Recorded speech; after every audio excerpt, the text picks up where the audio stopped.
I'm going to do a very quick video of unboxing of the Moukey Universal Phone and Camera Mount. I actually purchased this to help me make videos like this, so obviously it's not the best of videos because I'm having to hold my phone instead of having it on the mount. So we'll just open it up real quick and just kind of show you what's inside.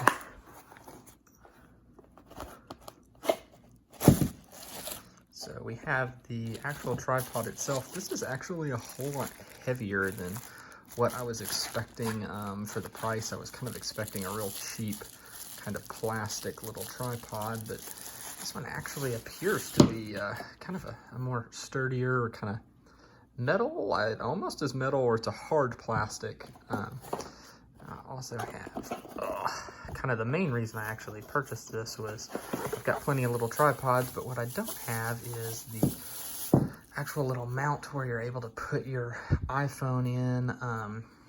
This also looks pretty sturdy. It's kind of a harder plastic. It has the ability to rotate vertical. It doesn't look like the kind of rubber edges that hold your phone in place are very soft. That was something I know in some of the other reviews that I had seen. But overall, pretty good. I'll get testing it out and I'll have more details hopefully.